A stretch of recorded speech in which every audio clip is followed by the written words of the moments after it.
Welcome back to Love, Hope, and Faith. And my guest today is my new friend, Bernice Milusis. It's an interesting last name. Where'd you get that name? Or what origin is it from? It's Lithuanian, and it's about ready to change. Okay. Back to Shively. Shively, okay. Yes. Okay, good. So you are from the Sierra Baptist Church. You're the women's director, right, of the women's ministry there. And you're going to be later talking about a great event coming up there, a Beth Moore Living Proof event they're going to be having at your church. But first I wanted to really just get to know you. And so before we went to break, you were sharing that you've really been a believer from a very young age. From infancy, you were exposed to church, right? And then you got baptized at 10? I did. Okay.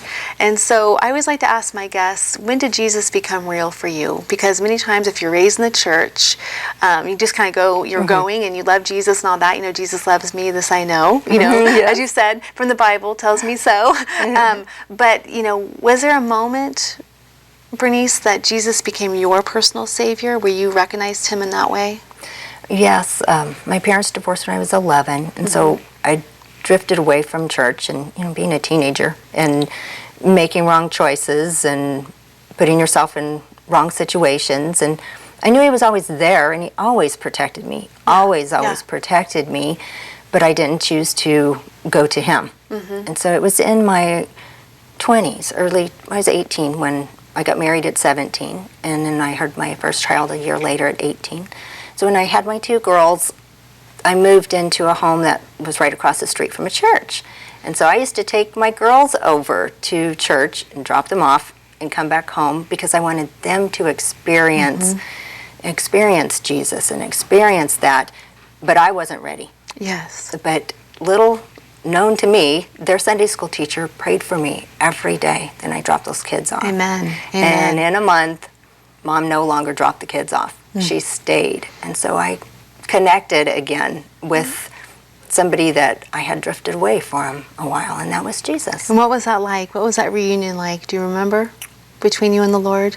It was totally different because when you're an adult or semi-adult when you're 20, instead of a preteen, you're in a different spot in your life and your desires and your goals in life. So it was reassuring to know that I was not doing this by myself. Amen. And I did not have to feel that everything was on me. Not that I didn't feel like that most of the time, but at least somewhere in there's that little glimmer of hope and little light that shines through you that says you're not alone. Exactly. As you're speaking, I'm reminded of one of my favorite verses from Matthew 11. Come to me, all you who are weary and burdened, and I will give you rest. And I love that picture of God just saying, come to me, come as you are. Like you said, I think you said that earlier. Come as you are, come to me. We carry the burdens that we don't have to carry, you know, and He carries those burdens for us. You know, we don't have to bear that heavy yoke. He says, take my yoke upon you, for my burden is light. And wow, that's such a beautiful picture of who Jesus is, you know. And so many times we think we can do stuff on our own. You know, we think that we have to do things on our own, don't we? Yeah, well, the world tells you. Yeah. You know, you can do it. Yeah, suck it up. Suck it up, yeah. Hey, just do it. Do it in your own strength, and you're strong and all that. Yeah, and the Bible's so upside down compared. I mean, then I'm reminded of the verse that says, in your weakness, I am, you know, my grace is made perfect in you. My strength is made perfect in your weakness, actually. Yeah. And so that's really upside down too, isn't it? It is. Yeah. I like John 16:33 is one of my favorites. It's like, I tell you these things, so in me you will have peace. That's right. Before that you read it and He tells you a bunch of things. That in this world you will have trouble. Love it. But take heart, I have overcome this world. That's right. And it's not that we might have trouble or if we have trouble. No, He says we will. We will have trouble. We will. That's a guarantee there, isn't it? Yes, it is. But I've overcome the world. So when we live in Him, then we too are overcomers. Yes. Absolutely. Yes. Absolutely. It's so powerful. So you had a real hard experience when you were a child. You were talking with me last night on the phone about when your mother left. Can you tell us more about that? Well, I was, like I said, I was 11, and I saw her walk out the door and walk past the front window. And that is the hardest thing, because you're a kid, you don't understand that. You know, your mom just left you. But So your parents were in a fight? no. No? No. Okay. They never fought in front of me. Mm-hmm. They just told me one day we're getting a divorce. And I went to school and told everybody, and they said, "What? Your parents are the best parents in the world. There was no fighting. There was no abuse. There was no anything." Wow. There was nothing. So she just left and you just watched her walk past the window. Wow. I did. That must have And been heart-wrenching. very heart-wrenching. And my dad cried. That's the first time I had ever seen my strong dad cry. And it hurt me to the core. Yeah. I hated that woman because she hurt my dad. And I didn't want to have anything to do with her.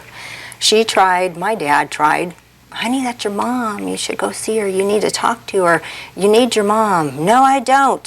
Wow. "No, I don't." You know, I'm a stubborn woman. Are you an only child? I am an only Okay, child. so just you and your dad. Just me and Dad. At that point. At that And point. so you made a resolve in your heart that you were not going to let your mom in again, didn't you? I did. Yeah. She was not going to hurt me Yeah. Or your dad. or my dad. Yeah. Because you kind of took on the role of protector of your dad in some ways, you think? I guess I did. Emotional protector. I guess I yeah, did. Yeah. But it was awesome that your dad really tried to encourage you through that to really to have a relationship with your mom. That's good on that shows that he's a good man. Oh, good yes. dad. He was a great He was dad. a great man. He Yeah, was. exactly. He was. Exactly. So how many years did you carry that? I mean, what was it like? Did you not speak to your mom again for many years, or what happened? No, I spoke to her, but because I kind of felt like I had to. You know, she's my mom, but not because I wanted to, ever because I wanted to. But when I was 30, well, it was 10 days before my 30th birthday, I had a brain tumor removed because I had grand mal and petit mal seizures from the time I was 12. Oh, I had wow. my first grand mal seizure when I was 12. Wow. And they never could figure out why. I had abnormal electrical flow in my brain. It's like saying you have a virus and we don't know what's the matter with you. So the MRIs came out, and so I had a contrast MRI, and I had a brain tumor. Wow. So they took it out, and then at that point... And how old were you at this point? 10 days before my 30th birthday. Okay, So okay. it's Halloween morning. So that this time, surgery. because you were already reconnected with God by this point Yes. and had a close relationship with the Lord. So I just want to kind of stop here. So what kind of fear did you go through fear when you were diagnosed with a brain tumor? What was that like?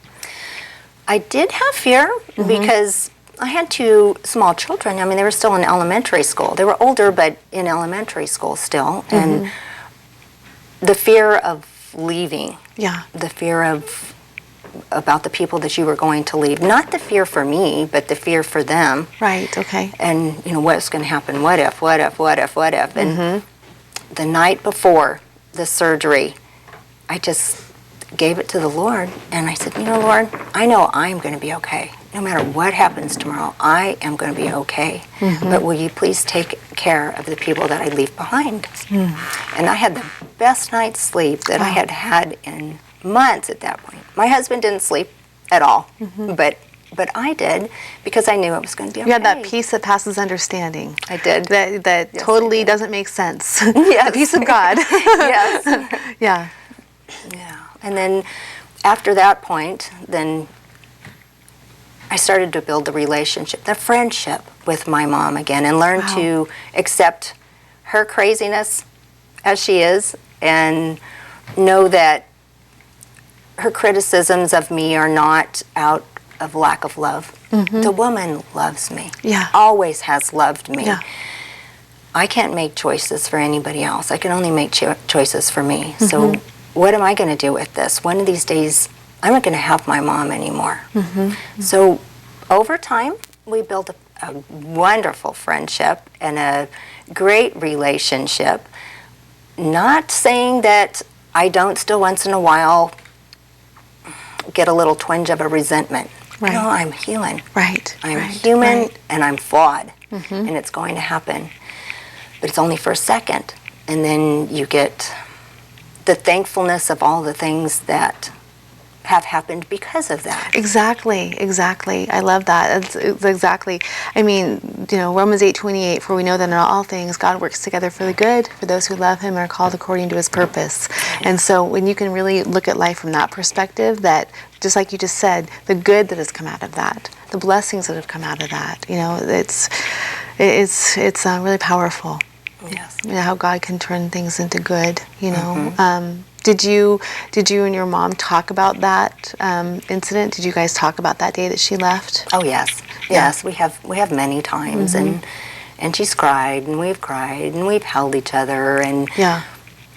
Forgiven each other. You do the best that you can, Yeah. and wherever you are, and you can look back on it and say, well, I should have done this, or I should have. No, you do. You do what you can. With what you know at that time. That's it. Exactly. And it reminds me of what I said about my grandfather. He did the best he could being the dad to those 4 boys. He didn't have a lot of love in his own life from his childhood. So he carried that into his parenting, and that's what we do as parents. We don't want to hurt our kids, Right. but hurting people hurt people. That's what I've learned. Hurting people hurt people.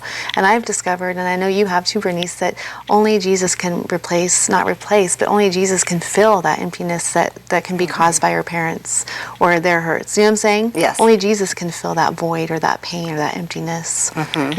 So I know you've experienced that in your life. Yeah. Absolutely. So your mom and you today, is she a believer? Yes, she is. Good. Yes, Good. she is. And you also lost your husband. I did. I met Scott when I was 16 as a junior in high school, and so I graduated at 17, and we got married a month later. And a year later, we had our first daughter, and he was my best friend. Literally my best friend. I mean, we fought sometimes like cats and dogs, because two young people, different. We're actually going to take a break. Okay. We'll come back with the Scott story when we get back. All right. Please stay tuned. We'll be back in 3 minutes.